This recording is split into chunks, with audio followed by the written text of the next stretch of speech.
Hey everyone, so today I'm going to go ahead and discuss with you the 3 most common complaints I hear about this generation Hyundai Elantra. Some of them are actually pretty severe, other one, it's just more of an annoyance. So we'll go ahead and get started with the biggest one that I have heard is the engine. Now, the 2.4 liter Sonatas ended up having a massive recall due to short block problems that caused engine failure. Unfortunately, these 1.8 liters were not safe from that problem, and although my car has not been directly affected by it since it is a little bit newer, they did not issue a recall for the Elantras. Instead, the engines were replaced under warranty, which is fine as long as you get a free engine.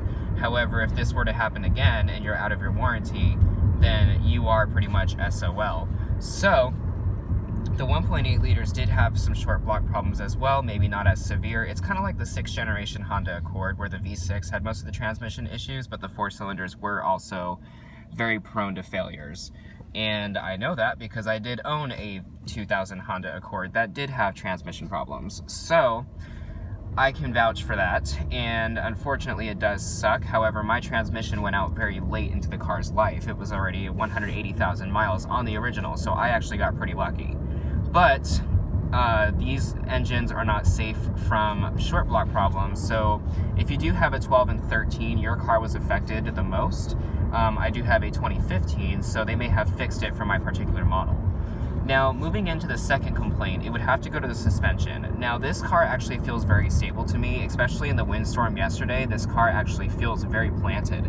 And unfortunately, I should not admit this, but I did do this. I did hit a median about 2 weeks ago in this car, and I only scratched the underside. I didn't really do much damage, but I did only really just scratch the subframe and the metal portions of the car. I didn't actually hit the exhaust, surprisingly. So, no bending of the frame or anything like that, so this car did make it out alive.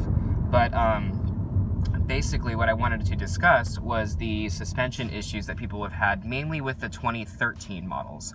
Basically, when you would go over a speed bump, your car would drift off to one side, or the rear end would come down and then bounce to one side.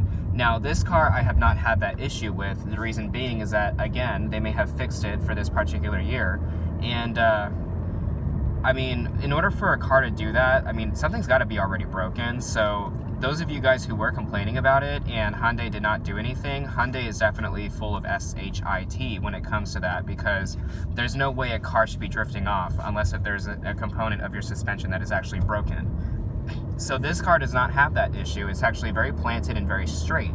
So, unfortunately, I can't sympathize with those who have had this problem, but I can say that this is a common complaint that I have heard about this car, so I wanted to go ahead and address it. Now, number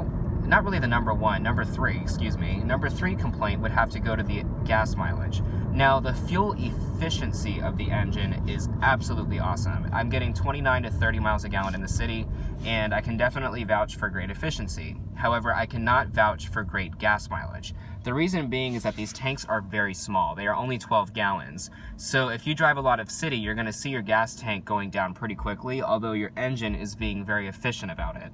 So unfortunately, that is a downfall that these cars have had. Now, mind you, when they did introduce the 2017 Elantra and the 2015 Sonata, the engines, you notice, did have a little bit less power.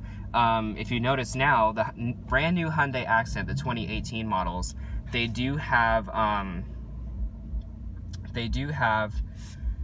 100, I'm sorry, I'm trying to think off the top of my head. They do have 130 horsepower. So, with that being said, you obviously can see that they are putting less horsepower in these engines in order to compensate for the small tank and ultimately the efficiency. So now these new Elantras can go about 400 miles to a tank, while mine only gets about 360. So, like I said in my 5 dislikes video, I will not sacrifice engine power for efficiency. The reason being is that sometimes that power is crucial when you are trying to avoid an accident, or even when you're going up a hill. So, I mean, ultimately now cars can handle that with higher compression, but like I said, I would not sacrifice the power for better fuel efficiency, because I'm still not paying that much for gas if you think about it. Every week and 2 days I'm getting gas. Okay, that's $15 I'm putting in the tank. No big deal.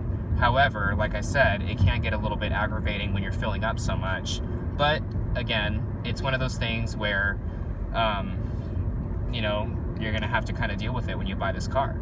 So those are going to be my 3 main heard about complaints about this car. Obviously, some are going to say the interior is very cheap. Some are going to say it's a Hyundai, so it's a piece of crap. But again, like I said, 3 most common complaints that I have heard about this car, definitely those 3. So with that being said, I'm going to go ahead and let you guys go. But it was nice talking to you, and I will go ahead and catch you guys later. Have a good one.